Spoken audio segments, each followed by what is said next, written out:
terme de notre tournée de mise en œuvre du programme de résilience et d'appui sectoriel de la microfinance et de l'économie sociale et solidaire face aux effets néfastes de la pandémie de Covid-19. Nous sommes heureux de nous retrouver aujourd'hui dans la zone nord, au regard de ses nombreuses potentialités économiques pour accompagner le dynamisme des acteurs de notre secteur. En effet, notre programme s'adresse particulièrement aux mutuelles d'épargne et de crédit dites isolées, mais aux GIE, aux groupements de femmes, aux coopératives, aux entreprises et micro-entreprises qui portent l'économie locale et le développement des terroirs, afin de veiller à une meilleure inclusion sociale et financière des populations locales et de contribuer à la relance économique post-Covid par une redistribution des richesses au niveau des bases productives. Ce choix s'explique d'une part du fait de la proximité des mutuelles isolées avec la population vulnérable et active. D'autre part, les acteurs à la base ne disposent pas souvent de liquidités suffisantes ou de garanties et font recours aux mutuelles d'épargne et de crédit, communément appelées les banques de proximité. Ces dernières ont un caractère à la fois communautaire et solidaire, car sont créées par des acteurs locaux exerçant le plus souvent les mêmes types d'activités en vue de répondre à leurs besoins de financement, même s'il subsiste toujours d'énormes difficultés liées au manque de ressources pour satisfaire toutes les demandes. Mesdames et messieurs, comme vous le savez, la zone nord, en particulier la région de Saint-Louis, est caractérisée par son dynamisme économique, essentiellement porté par les groupements, les coopératives et les entreprises solidaires. À travers son secteur primaire, industriel et semi-industriel bien diversifié, la région parvient à fournir une bonne partie de la production nationale, que ce soit en matière de céréales, d'oignons, de riz ou de poissons. Toutefois, avec la crise du Covid-19, des répercussions économiques se sont faites ressentir au plan régional et aucun secteur n'a été épargné. C'est dans ce sens que le ministère de la Microfinance et de l'Économie sociale et solidaire, à travers le Fonds d'impulsion de la microfinance, a mis en place une ligne de crédit au niveau des mutuelles isolées identifiées dans la région à un taux préférentiel de 3%. Et un fonds d'appui direct mis à la disposition des acteurs pour contribuer au maintien ou à la relance de leurs activités afin de les rendre plus solides et plus résilients. En effet, le Fonds d'impulsion de la microfinance constitue un instrument important dans le dispositif financier du ministère pour l'inclusion financière des acteurs économiques vulnérables.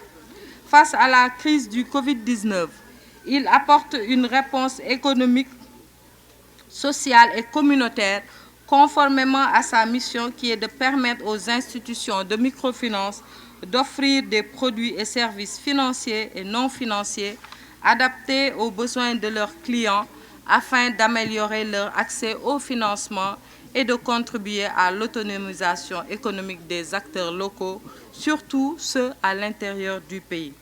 À ce titre, la région de Saint-Louis bénéficie d'une enveloppe de 105 750 000 francs, dont 25 millions en faveur des mutuelles isolées Adama Aïssé et Propas. Aujourd'hui, nous sommes dans la région de Saint-Louis, qui a bénéficié d'une enveloppe de 105 millions de francs CFA, mais ce n'est pas l'enveloppe qui est importante. Ce que nous avons pu constater aujourd'hui, surtout au niveau du département de Podor, au niveau de la mutuelle isolée Adama Aïssa, c'est l'utilité ou la pertinence même de la cible des mutuelles isolées. Parce que ce sont des initiatives locales qui émanent de communautés à la base et qui essayent de trouver leurs propres solutions face à leurs difficultés.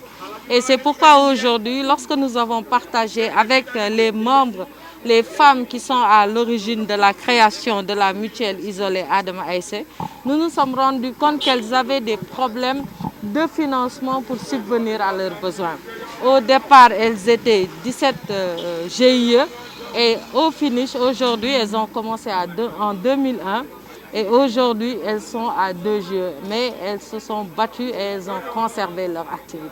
Donc c'est doublement important notre déplacement parce que en ce qu'il permet d'encourager les initiatives locales, mais surtout ça leur permet de conserver cette activité qui a sa place dans le développement économique.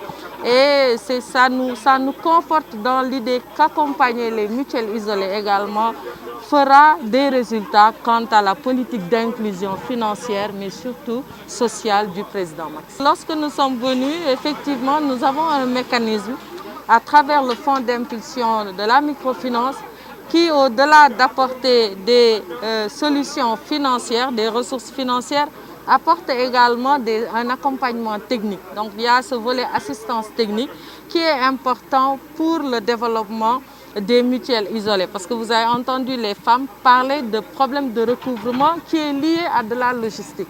Et le FIMF, dans ces cas-là, peut également intervenir. Donc aujourd'hui, le plus important, c'est l'activité de développement économique portée par les initiatives locales, qu'on puisse les sécuriser, qu'on puisse l'encadrer et qu'on puisse l'amplifier. Et la mutuelle n'a jamais bénéficié de cet accompagnement du FIMF-là. Donc j'ai instruit le directeur du FIMF de revenir très prochainement voir comment est-ce que nous pouvons accompagner la mutuelle Adama Aïssé qui polarise, quoi qu'on dise, tous les groupements du département. Nous avons trouvé des femmes engagées, mais surtout nous avons trouvé des femmes qui croient au travail. Et il n'y a pas le développement, c'est d'abord un état d'esprit, c'est de vouloir faire, d'essayer de faire et ensuite d'avoir de l'encadrement. Et les femmes sont là depuis 2001, elles s'activent tant bien que mal. Et je pense que c'est important que l'autorité puisse venir jusqu'à leur mutuelle, les encourager, mais également s'enquérir de la situation afin de mieux orienter son action. Donc oui, la mutuelle Adama Aïssé, à l'instar d'autres mutuelles isolées, sera accompagnée par le fonds d'impulsion de la microfinance et nous espérons également que le financement reçu pourra d'ici un an être augmenté au grand bénéfice de ces nombreuses femmes qui viennent au niveau de la mutuelle. Nous avons visité un peu ce qu'elles font, que ce soit les tissus, ça veut dire le commerce, la transformation des produits laitiers, etc. Mais la principale contrainte, c'est la qualité du produit. Là également, il y a beaucoup de choses à faire.